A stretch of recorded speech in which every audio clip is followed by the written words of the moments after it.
Hello friends, how are you. G K 2020 YouTube channel के NCERT video series में आप सभी दोस्तों का हार्दिक स्वागत है। आज हम इस वीडियो में कौन से टॉपिक की बात करने वाले हैं? तो आज का हमारा टॉपिक है एनसीईआरटी की कक्षा 7 की सोशल साइंस की टेक्स्ट बुक, जिसका टाइटल है हमारे अतीत 2। यह टेक्स्ट बुक में चौथा यूनिट है मुगल साम्राज्य। और दोस्तों, यह टेक्स्ट बुक में चौथे यूनिट मुगल साम्राज्य में पेज नंबर 48 और 49 पर बाबर, हुमायूं, अकबर और जहांगीर से रिलेटेड जो इंफॉर्मेशन दी गई है वो कॉम्पिटिटिव एग्जामिनेशन के पॉइंट ऑफ व्यू से मोस्ट आईएमपी है। और यह वीडियो आपने लास्ट तक देख लिया तो यह चारों मुगल सम्राट से जुड़ा हुआ कोई भी क्वेश्चन एग्जामिनेशन में पूछ लिया जाए तो आपका आंसर गलत नहीं होगा। लेकिन पूर्व शर्त यह है कि यह वीडियो आपको लास्ट तक देखना है। आज हम कौन से टॉपिक की बात करने वाले हैं? हमारे अतीत 2 कक्षा 7 सोशल साइंस की टेक्स्ट बुक का यह टाइटल है और चौथा यूनिट है मुगल साम्राज्य। और दोस्तों, पेज नंबर 48 और 49 पर तालिका 1 दी गई है, जिसमें मुगल सम्राट और मुगल सम्राट के प्रमुख अभियान और घटनाओं की बात की गई है। तो चलिए बिना वक्त गवाए स्टार्ट करें। और मेरा जो पढ़ाने का तरीका है, तो पहले तो कुछ इंफॉर्मेशन यहाँ स्क्रीन पर रखूंगा, 2 बार अच्छी तरह पढ़ूंगा। और दोस्तों, रिलेटेड जो इंफॉर्मेशन है एनसीईआरटी की टेक्स्ट बुक में जो इंफॉर्मेशन दी गई है, इनके साथ को रिलेटेड इंफॉर्मेशन भी मैंने ऐड की है जो एग्जामिनेशन के लिए आईएमपी है। ओके, चलिए बिना वक्त गवाए स्टार्ट करें। तो सबसे पहले आता है बाबर। उनका जीवन काल है 1526 से 1530। दोस्तों, यह बाबर का शासन काल है। 1526 से 1530 तक उन्होंने यह समयावधि में कौन कौन से युद्ध किए वो हमारे लिए आईएमपी है। देखो, 1526 में पानीपत के मैदान में इब्राहिम लोदी एवं उसके अफगान समर्थकों को हराया था। किसने? बाबर ने 1526 में पानीपत के प्रथम युद्ध में किसको हराया था? इब्राहिम लोदी को हराया था। और पानीपत के प्रथम युद्ध में दोस्तों जो हुआ वो यहां मैं आपको आंखों देखा हाल बताता हूं कि यह उन पहली लड़ाइयों में से एक थी जिसमें बारूद, आग्नेयास्त्रों और मैदानी तोपखाने को लड़ाई में शामिल किया गया था। क्या दोस्तों? बाबर ने यह पानीपत के प्रथम युद्ध में बारूद, आग्नेयास्त्रों और मैदानी तोपखाने को लड़ाइयों में शामिल किया, जिसकी बदौलत से बाबर यह युद्ध जीत गया। और सन 1526 में काबुल के तैमूरी शासक जहीर उद्दीन मोहम्मद बाबर की सेना ने दिल्ली के सुल्तान इब्राहिम लोदी की एक बहुत बड़ी सेना को युद्ध में परास्त किया।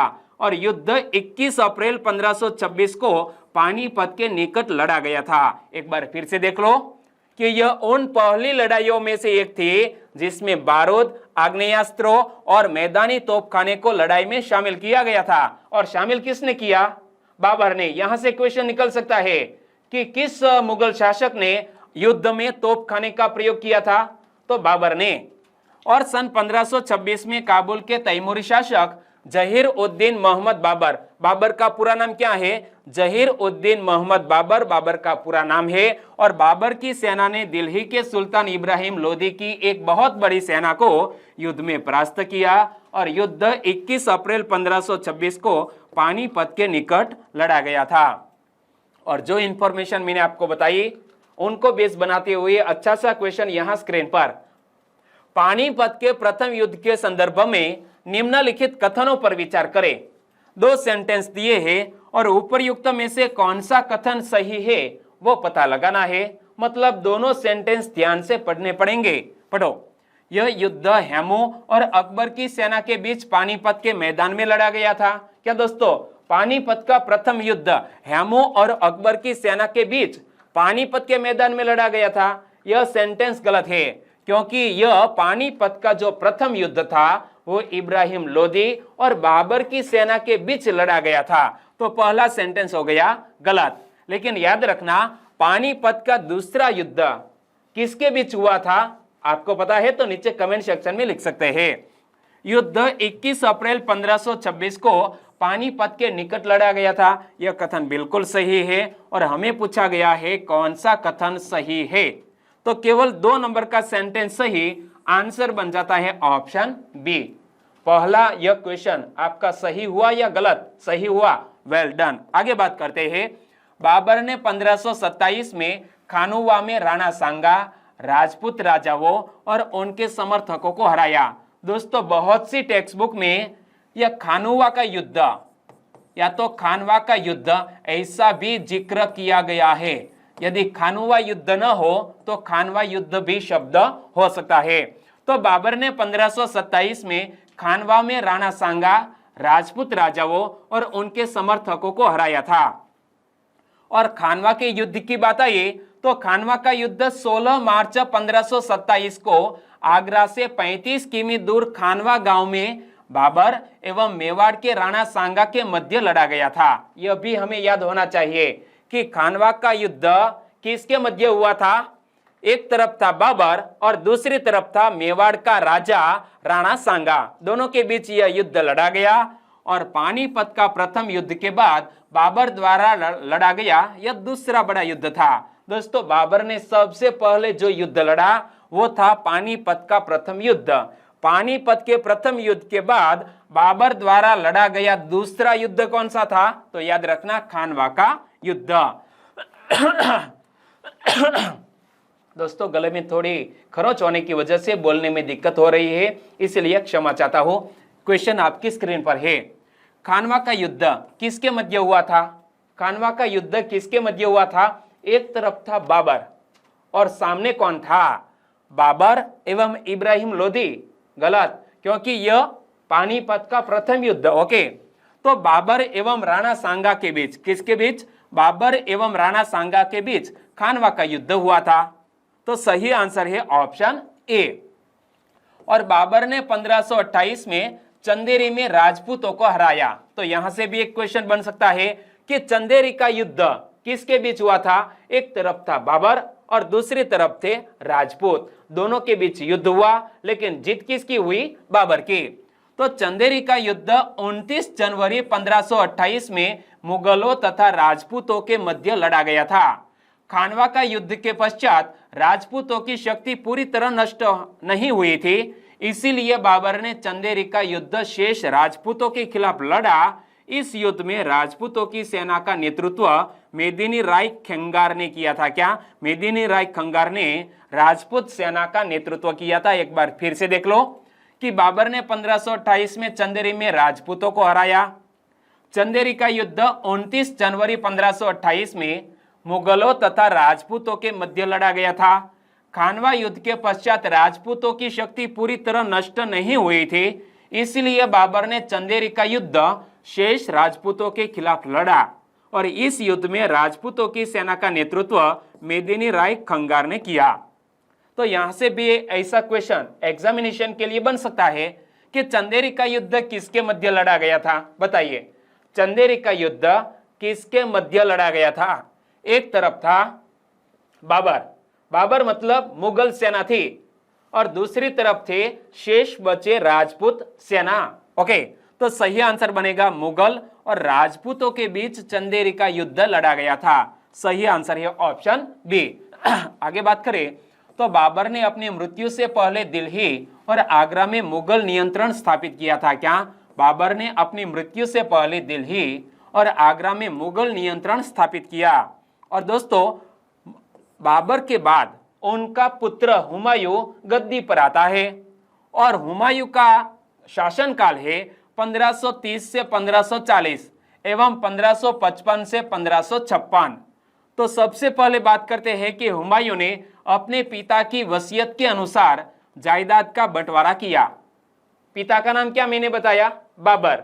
बाबर का बेटा यानी कि बाबर का पुत्र है हुमायूं, और हुमायूं ने पिता की वसीयत के अनुसार जायदाद का बंटवारा किया, यानी कि जो भी प्रॉपर्टी थी वो अपने भाइयों के बीच डिवाइड कर दी, यानी कि समान हिस्से से बांट दी। ओके, और प्रत्येक भाई को एक एक प्रांत मिला। उसके भाई मिर्जा कामरान की महत्वाकांक्षाओं के कारण हुमायूं अपने अफगान प्रतिद्वंद्वियों के सामने फीका पड़ गया। एक बार फिर से देखो, हुमायूं का शासनकाल 1530 से 1540 एवं 1555 से 1556। हुमायूं ने अपने पिता की वसीयत के अनुसार जायदाद का बंटवारा किया। प्रत्येक भाई को एक एक प्रांत मिला। उसके भाई मिर्जा कामरान की महत्वाकांक्षाओं के कारण हुमायूं अपने अफगान प्रतिद्वंद्वियों के सामने फीका पड़ गया। चलिए आंसर बताइए, हुमायूं के पिता का नाम क्या था? हुमायूं के पिता का नाम क्या था? हुमायूं के पिता का नाम था बाबर। सही आंसर है ऑप्शन बी। और शेर खान ने हुमायूं को 2 बार हराया था। क्या दोस्तों? शेर खान ने हुमायूं को 2 बार हराया था, 1539 में चौसा में और 1540 में कनौज में। यानी कि चौसा में 1539 में हुमायूं को शेर खान ने हराया, तो 1540 में कनौज में भी हुमायूं को शेर खान ने हराया और इन पराजयों ने उसे ईरान की ओर भागने को बाध्य किया। क्या दोस्तों? यह दोनों युद्ध में हुमायूं हार गया, जिसके कारण वह कहां चला गया? ईरान चला गया। और चौसा की लड़ाई का जिक्र यहाँ एनसीईआरटी की टेक्स्ट बुक में किया गया है। तो दोस्तों मैंने संदर्भ का यूज करते हुए यह चौसा की लड़ाई के बारे में इंफॉर्मेशन प्राप्त की और यहां पर क्या मैंने पाया कि चौसा की लड़ाई मुगल सम्राट हुमायूं और अफगान शेरशाह सूरी के बीच एक उल्लेखनीय सैन्य लड़ाई थी। यह 26 जून 1539 को चौसा में बिहार में बक्सर से 10 मील दक्षिण पश्चिम में लड़ा गया था। यह लोकेशन भी याद रख लो कि चौसा की लड़ाई कहां और किसके बीच लड़ी गई थी। तो चौसा की लड़ाई मुगल सम्राट हुमायूं और अफगान शेरशाह सूरी के बीच एक उल्लेखनीय सैन्य लड़ाई थी। यह 26 जून 1539 को चौसा में यानी कि बिहार में बक्सर से 10 मील दक्षिण पश्चिम में लड़ा गया था यह युद्ध। और शेरशाह विजयी हुआ था और खुद फरीद अल दीन शेरशाह का ताज पहना। क्या दोस्तों? शेरशाह विजयी हुआ था और खुद फरीद अल दीन शेरशाह का ताज पहना। चलिए आंसर बताइए, किसने हुमायूं को 2 बार हराया? हुमायूं को 2 बार किसने हराया? शेर खान ने हराया या तो शेरशाह सूरी ने हराया? तो दोस्तों यहां दोनों में कंफ्यूजन हो सकती है। याद रखना यहां पर क्या है कि चौसा की लड़ाई मुगल सम्राट हुमायूं और अफगान शेरशाह सूरी के बीच एक उल्लेखनीय सैन्य लड़ाई थी। मतलब यह हुआ कि हुमायूं को 2 बार किसने हराया? शेर खान ने हराया। यहां पर मैंने आपको बताया शेर खान ने हुमायूं को 2 बार हराया, लेकिन मेरे दिमाग में भी एक कंफ्यूजन है कि शेर खान और शेरशाह सूरी दोनों एक ही नवाब है या अलग अलग। ओके, नीचे कमेंट सेक्शन में जरूर बताना, मैं भी सर्च कर लूंगा। तो याद रखना किसने हुमायूं को 2 बार हराया? शेर खान ने 2 बार हराया। और चौसा का युद्ध किसके मध्य लड़ा गया था?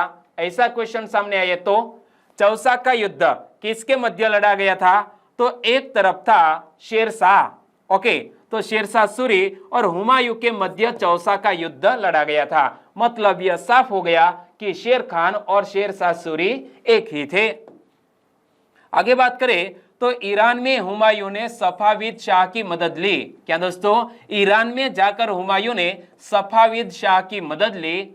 उसने 1555 में दिल्ली पर पुनः कब्जा कर लिया, परंतु उससे अगले वर्ष इस इमारत में एक दुर्घटना में उसकी मृत्यु हो गई थी। दिल्ली में एक इमारत में दुर्घटना की वजह से हुमायूं की मृत्यु हो गई थी।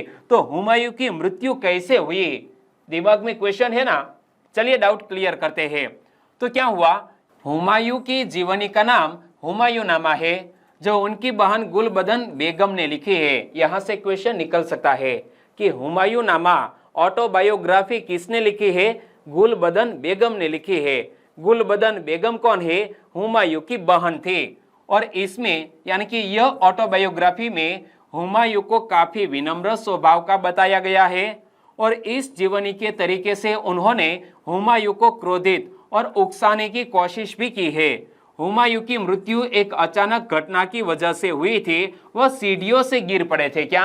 हुमायूं सीढ़ियों से गिर पड़ा था, जिसकी वजह से उनका निधन हो गया था। आपको वजह मिल गई ना कि हुमायूं का निधन कैसे हुआ था? एक बार फिर से पढ़ लो। हुमायूं की जीवनी का नाम हुमायूंनामा।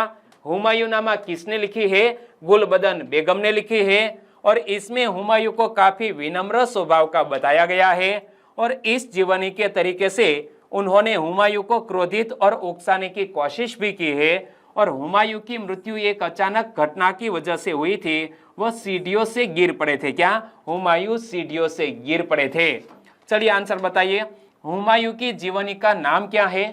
हुमायूं की जीवनी मतलब ऑटोबायोग्राफी का नाम क्या है? हुमायूंनामा। सही आंसर है ऑप्शन सी। और हुमायूं के संदर्भ में निम्नलिखित कथनों पर विचार करें। दो सेंटेंस दिए हैं और उपरयुक्त में से कौन सा कथन सही है वो पता लगाना है। चलो पढ़ो। हुमायूं की मृत्यु सीढ़ियों से गिरने से हुई थी। जी हाँ, हुमायूं का निधन कैसे हुआ था? सीढ़ियों से गिर पड़े थे। हुमायूंनामा गुलबदन बेगम ने लिखी है। हुमायूंनामा नामक ऑटोबायोग्राफी दोस्तों हुमायूं की बहन गुलबदन बेगम ने लिखी है। तो यह सेंटेंस सही है। और हमें पूछा गया है कौन सा कथन सही है। 1 और 2 दोनों कथन बिल्कुल सही। आंसर बन जाता है ऑप्शन सी। हुमायूं के बाद आता है नाम अकबर का। अकबर का शासनकाल है 1556 से लेकर 1605 तक। तकरीबन 50 साल तक सत्ता संभाली थी अकबर ने और सिर्फ 13 वर्ष की अल्पायु में अकबर सम्राट बना। उसके शासनकाल को 3 अवधियों में विभाजित किया जा सकता है। तो दोस्तों यहाँ सीक्वेंस में आपको राजाओं के, मुगल सम्राटों के नाम भी याद रख लेने चाहिए। सबसे पहले नाम आया बाबर, बाद में आया हुमायूं, हुमायूं के बाद नाम आया अकबर का। और अकबर सिर्फ 13 वर्ष की अल्पायु में सम्राट बन गया। उनके शासनकाल को 3 अवधियों में विभाजित किया जा सकता है। तो सबसे पहले समयावधि है 1556 और 1570 के मध्य की। तो 1556 और 1570 के मध्य अकबर अपने संरक्षक बैरम खान और अपने घरेलू कर्मचारियों से स्वतंत्र हो गया। उसने सूरी और अन्य अफगानों, निकटवर्ती राज्यों मालवा और गोंडवाना तथा अपने सौतेले भाई मिर्जा हाकिम और उज्बेकों के विद्रोहों को दबाने के लिए सैन्य अभियान चलाए। 1568 में सिसोदिया की राजधानी चित्तौड़ और 1569 में रणथंभौर पर कब्जा कर लिया गया। एक बार फिर से पढ़ लो। यहाँ से अकबर का शासनकाल है 1556 से लेकर 1605 तक। सिर्फ 13 वर्ष की अल्पायु में अकबर सम्राट बन गया। उनके शासनकाल को 3 अवधियों में विभाजित किया जा सकता है। पहली समयावधि है 1556 से 1570 की और यह समयावधि के मध्य अकबर अपने संरक्षक बैरम खान और अपने घरेलू कर्मचारियों से स्वतंत्र हो गया। उसने सूरी और अन्य अफगानों, निकटवर्ती राज्यों मालवा और गोंडवाना तथा अपने सौतेले भाई मिर्जा हाकिम और उज्बेकों के विद्रोह को दबाने के लिए सैन्य अभियान चलाए। 1568 में सिसोदिया की राजधानी चित्तौड़ और 1569 में रणथंभौर पर कब्जा कर लिया। लगभग 445 साल पहले राजस्थान में 21 जून 1576 को मेवाड़ के राजा महाराणा प्रताप और मुगल शासक अकबर की विशाल सेना का आमना सामना हुआ था। महाराणा प्रताप खुद इस युद्ध में मोर्चा संभाले थे, तो अकबर की ओर से कमान मान सिंह के हाथों में थी। 4 घंटे चले इस युद्ध में कई लोगों की जाने गई थी। दोस्तों एक बार फिर से देख लो कि यहाँ पर शब्द का जिक्र किया गया है कि सिसोदिया की राजधानी चित्तौड़ और रणथंभौर पर कब्जा कर लिया था। किसने? अकबर ने। लेकिन दोस्तों यह युद्ध हुआ, इसमें महाराणा प्रताप का नाम आता है। देखो लगभग आज से 445 साल पहले राजस्थान में 21 जून 1576 को मेवाड़ के राजा महाराणा प्रताप और मुगल शासक अकबर की विशाल सेना का आमना सामना हुआ था। महाराणा प्रताप खुद इस युद्ध में मोर्चा संभाले थे, तो अकबर की ओर से कमान किसने संभाली थी? मान सिंह ने संभाली थी। और 4 घंटे चले इस युद्ध में कई लोगों की जाने गई थी। और बैरम खां 13 वर्षीय अकबर के आतालिक यानी कि शिक्षक तथा अभिभावक थे। याद रखना, सिर्फ 13 वर्षीय अकबर, उनके शिक्षक यानी कि अतालिक का नाम क्या था? बैरम खां। और बैरम खां खान ए खाना की उपाधि से सम्मानित थे। क्या? बैरम खान को खान ए खाना की उपाधि से सम्मानित किया गया था। तो यहां से एक क्वेश्चन बन सकता है कि अकबर के संदर्भ में निम्नलिखित कथनों पर विचार करें।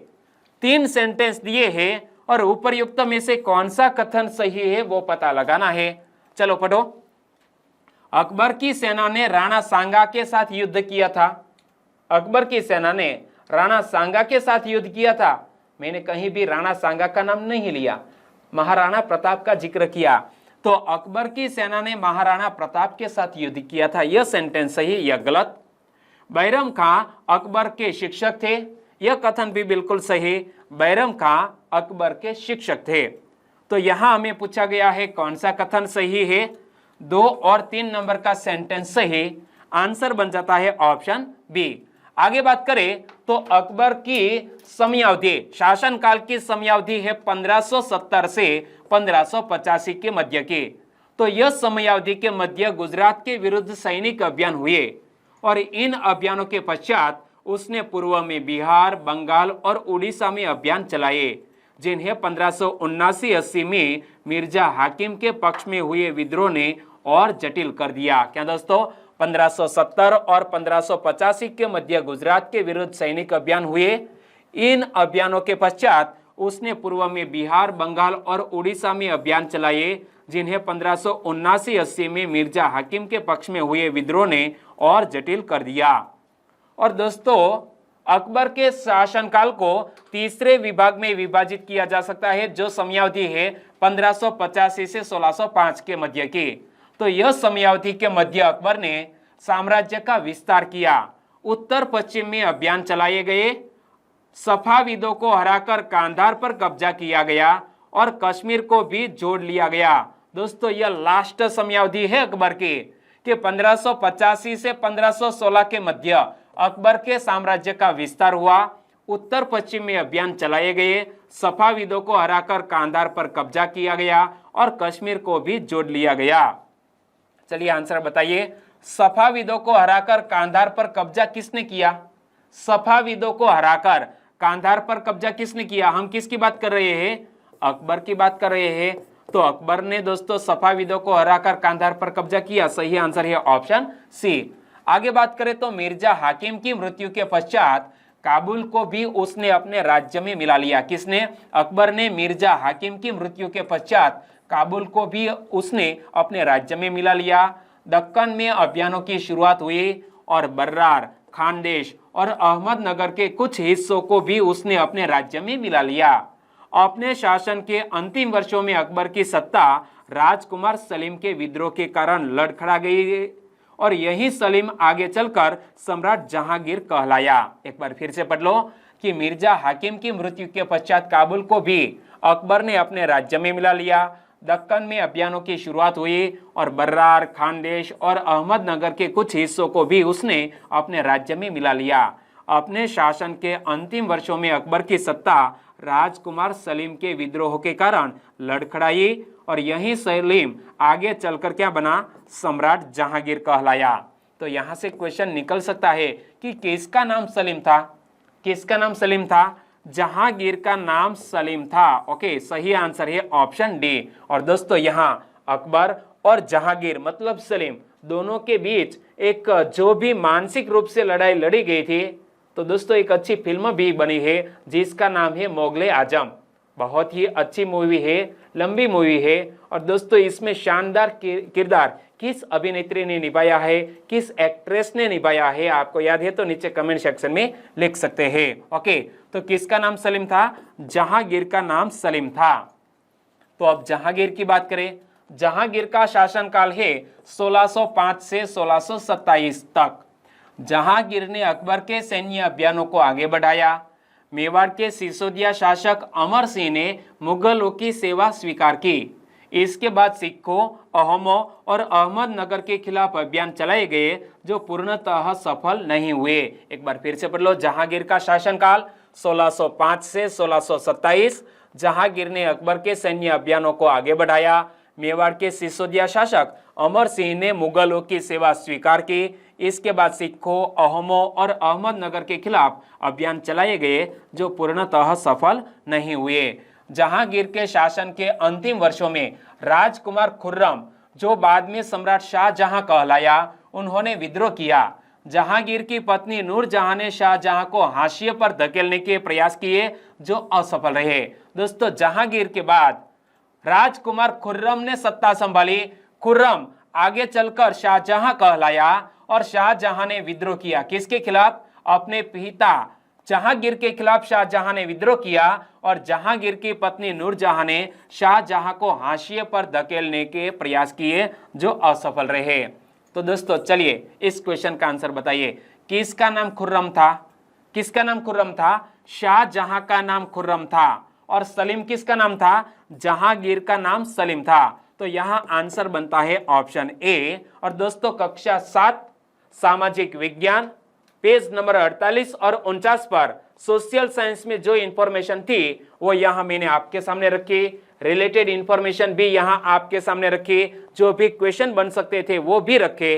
और यह वीडियो आपको वाकई में अच्छा लगा है, हेल्पफुल लगा है तो वीडियो को लाइक करें और आपके दोस्तों को इस वीडियो की लिंक शेयर करना मत भूलिएगा। बस छोटी सी उम्मीद के साथ वीडियो खत्म करते हैं, कल मिलेंगे एक नए टॉपिक के साथ, तब तक के लिए टेक केयर एंड जय हिंद।